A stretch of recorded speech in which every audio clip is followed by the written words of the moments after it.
జూబ్లీహిల్స్ ఉప ఎన్నికల నేపథ్యంలో పార్టీలు విమర్శలు ప్రతి విమర్శలతో హీట్ పుట్టిస్తున్నాయి. కేంద్ర మంత్రి కిషన్ రెడ్డికి సీఎం రేవంత్ సవాల్ విసిరారు. కాళేశ్వరంపై ఎఫ్ఐఆర్ ఎందుకు నమోదు చేయలేదంటూ ఆయన ప్రశ్నిస్తున్నారు. బీజేపీ బీఆర్ఎస్ది ఫెవికాల్ బంధం కాకపోతే సిబిఐ విచారణ ఎందుకు జరిపించలేదు అంటున్నారు. కేసీఆర్ హరీష్లను పోలింగ్లోగా అరెస్ట్ చేస్తారా అంటూ ఆయన ప్రశ్నిస్తున్నారు. ఫార్ములా ఈ రేస్ పేరుతో 50 కోట్ల అవినీతి జరిగిందని, ఫార్ములా ఈ రేస్ కేసులో కేటీఆర్ అరెస్టుకు అనుమతి ఇవ్వరేం అంటూ ఆయన ప్రశ్నిస్తున్నారు. కేసీఆర్ బీజేపీల మధ్య చీకటి ఒప్పందం కుదిరిందని, 10 ఏళ్లు మున్సిపల్ మంత్రిగా ఉన్న ఆ మాట నేను ఉపయోగించలేకపోతున్నాను, అంత కఠినంగా ఉపయోగిస్తున్నారు. హైదరాబాద్లో చెత్త గురించి మాట్లాడుతున్నారు, 10 ఏళ్లు మున్సిపల్ మంత్రిగా ఉన్న వ్యక్తి అంటూ ఆయన చేస్తున్నటువంటి కామెంట్స్ ఇప్పుడు సంచలనంగా మారాయి. మరోవైపు బీఆర్ఎస్కు సవాల్ విసురుతున్నారు, మీరు రెడీగా ఉన్నారా అరెస్ట్ అవ్వడానికి అని. అట్ ది సేమ్ టైం బీజేపీకి సవాల్ విసురుతున్నారు, మీకు దమ్ముంటే అరెస్ట్ చేయండి, మీ మధ్యలో ఒక చీకటి ఒప్పందం లేకపోతే. కేటీఆర్ అరెస్టుకు మేము పర్మిషన్ ఎప్పటి నుంచో కోరుతున్నాం, మరి మాకు ఎందుకు ఇవ్వడం లేదు, సిబిఐ విచారణకు మేము ఆదేశించినప్పటికీ ఎందుకు చర్యలు తీసుకోవడం లేదంటూ ప్రశ్నిస్తున్నారు రేవంత్ ఏమన్నారో ఒకసారి ఆయన మాటలోనే విందాం. బీజేపీకి ఇచ్చారు 2014, 2019, 2023 3 సార్లు బీజేపీ ఎంపీని గెలిపించారు. 2023 బీఆర్ఎస్ ఎమ్మెల్యేని గెలిపించారు.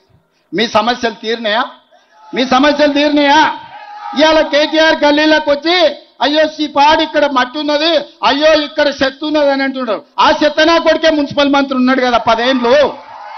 ఈ చెత్త పెరగడానికి, ఈ మోరీలు నిండడానికి, ఇవన్నీ సర్వ దరిద్రాలకు, సర్వ రోగాలకు కారణం వాడే కాదా? ఆ మున్సిపల్ చెత్తకుని కాడ కట్టేయండి ఒక రోజు, అప్పుడు తెలుస్తుంది. 10 ఏళ్ళు మంత్రిగా ఉండి బలిచి బెంచ్ కార్లలో తిరిగిండు. ఇవాళ బెంచ్ కారు పంచర్ అయ్యి షెడ్డుకు పోయిందని ఆటోలలో తిరిగి మీ ముందర నటిస్తున్నాడు. 2 బిల్లారంగల ఆటోలలో సందు తిరుగుతురు, ఏ ఇల్లు బాగుందో ఏ రాత్రి తుంకి కొల్లగొడతామో అని. ఏదన్నా వదిలిండ్రా? बार बार मोदी अमित शाह बोल रहे थे कालेश्वरम एटीएम बन गया केसीआर को, 1 लाख करोड़ रुपए खा लिए. बार बार कहा, बयान दिए अमित शाह और नरेंद्र मोदी जी, चलो भाई कार्रवाई किए, भाई पूरा चोर को पकड़ लिए. बीजेपी वाले बोले किशन रेड्डी ये कहा भाई सीबीआई को दे दो, 24 घंटा में हम लोग अंदर डालेंगे केसीआर केटीआर को. मैं दे दिया सीबीआई को, 3 महीने हो जा रहे, 100 दिन कुछ कम खत्म हो रहे, अभी तक एफआईआर तक नहीं बनाया. 1 लाख करोड़ रुपए आम जनता के पूरा लूट किए.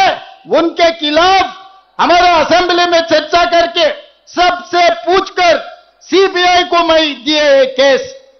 100 दिन हो रहा, आज तक सीबीआई ने क्यों केसीआर के खिलाफ कदम नहीं उठाया, क्यों एफआईआर तक नहीं बनाया? अगर किसी माइनॉरिटी के खिलाफ, किसी कांग्रेस नेता के खिलाफ ऐसे केस आए तो छोड़ते थे क्या? आप लोग सोचो. और फार्मूला ई रेस कारों का कार रेस में 40-50 करोड़ रुपए केटीआर ने लूट लिए. हैदराबाद में कार चलाया, सरकार के पैसे खा लिए. उसका भी कार्रवाई करने के लिए, जेल को भिजाने के लिए, चंचल गुड़ा में खाना खिलाने के लिए गवर्नर का परमिशन जरूरत है.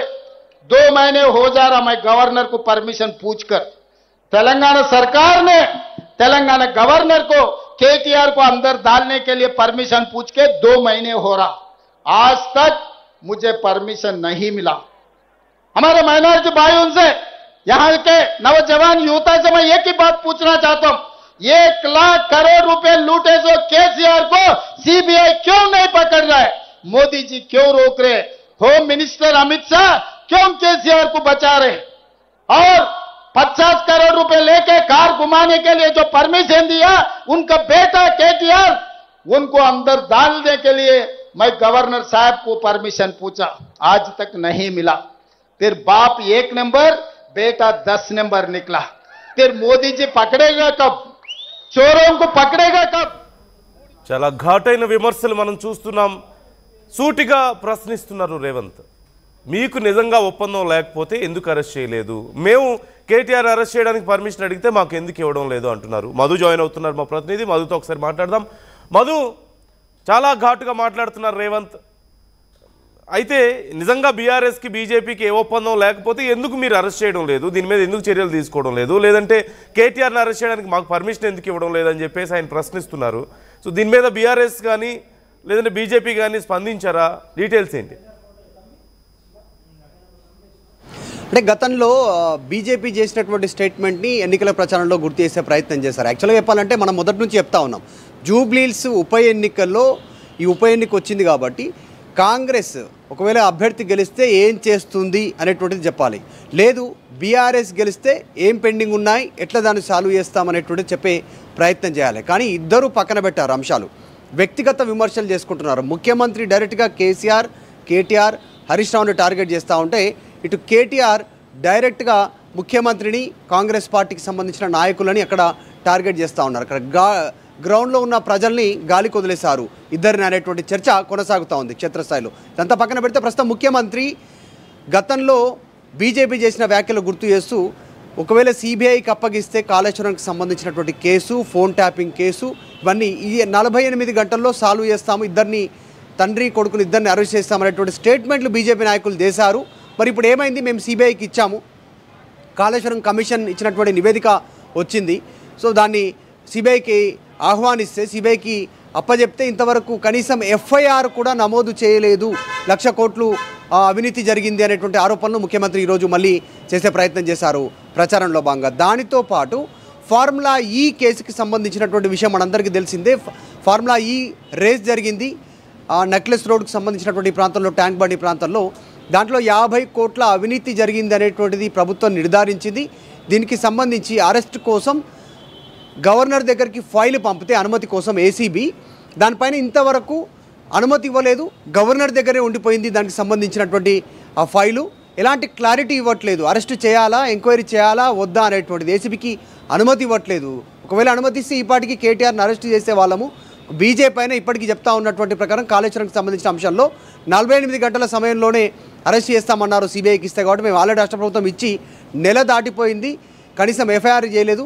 రేపు కనీసం 11th ఎలక్షన్స్ రోజు జూబ్లీహిల్స్ ఎన్నికల కంటే ముందైనా అరెస్ట్ చేయండి, కనీసం ఎఫ్ఐఆర్ అయినా నమోదు చేయండి, లేదు అంటే మాత్రం క్షేత్రస్థాయిలో ఇద్దరు ఒకటే అనేటువంటిది ప్రజలు నమ్మాల్సినటువంటి సిచ్యువేషన్ ఉంటుంది. ఇదంతా అంతర్గత ఒప్పందం జరుగుతూ ఉంది. బీఆర్ఎస్ బీజేపీ రెండు ఒకటే. రేపు ఫ్యూచర్లో బీఆర్ఎస్ పార్టీ బీజేపీలో విలీనం అయ్యేటువంటి దానికి మార్గం సుగమమైపోయింది. ఇది నేను చెప్పట్లేదు, వాళ్ళ ఇంటి ఆడబిడ్డ కవిత చెప్తుందంటూ కూడా రేవంత్ రెడ్డి చెప్పే ప్రయత్నం చేశారు. సో ఓవరాల్గా జూబ్లీహిల్స్లో మాటల దాడి పెరుగుతూ ఉంది, ఈ పొలిటికల్ హీట్ పెరిగేటువంటి ప్రయత్నం చేస్తూ ఉన్నారు ఇరు పార్టీలకు సంబంధించినటువంటి నాయకులు కూడా. చూడాలి, ముఖ్యమంత్రి గత కొంతకాలంగా డైరెక్ట్గా బీజేపీ టార్గెట్గా మాట్లాడుతూ ఉన్నటువంటి సిచ్యువేషన్ కొనసాగుతుంది. దానికి రాజకీయ విశ్లేషకులు వేరే కారణాలు చెప్తున్నారు. ముస్లిం ఓట్లను గ్రాబ్ చేసుకున్నటువంటి దాంట్లో భాగంగా బీజేపీని టార్గెట్ చేస్తున్నారు ముఖ్యమంత్రి అని చెప్తున్నప్పటికీ కూడా ఇక్కడ ఇద్దరిని బీఆర్ఎస్ బీజేపీ ఒకటనేటువంటి చెప్పే ప్రయత్నం కూడా ముఖ్యమంత్రి జూబ్లీహిల్స్ ఉప ఎన్నికల్లో చెప్పే ప్రయత్నం చేస్తూ ఉన్నారు. పార్లమెంట్ ఎన్నికల్లో ఇదే చెప్పారు, ఇప్పుడు మళ్ళీ అదే చెప్తా ఉన్నారు. అరెస్ట్ చేయకపోతే ఎలక్షన్ లోపల మీ ఇద్దరు ఒకటే అనేది ప్రజలు అనుకోవాల్సి వస్తున్నటువంటి స్టేట్మెంట్ చేస్తూ ఉన్నారు. కాస్త ఘాటుగా వ్యక్తిగత విమర్శలు ఒకరిపైన ఒకరు చేసుకుంటున్నట్టుగా చాలా స్పష్టంగా కనిపిస్తూ ఉంది. నందు, ఈ విషయంలో రేవంత్ రెడ్డి చాలా సీరియస్ కామెంట్స్ చేస్తున్నారు. మరి బీఆర్ఎస్ కానీ బీజేపీ కానీ ఎలా రెస్పాండ్ అవుతాయి అనేది వేచి చూడాల్సిన విషయం. ఒకవేళ ఈ ఎన్నికల్లోపు అరెస్ట్కి మీరు ఒప్పుకోకపోతే, అరెస్ట్ చేయకపోతే, ఈ విషయంలో చర్యలు తీసుకోకపోతే, ఒక పక్క కాళేశ్వరం విషయం చూస్తున్నాం, at the same time formula ఈ రేస్కి సంబంధించి వీటిలో ఏ చర్యలు తీసుకోకపోతే మీకు ఒక ఒప్పందం ఉన్నట్లే లెక్క అని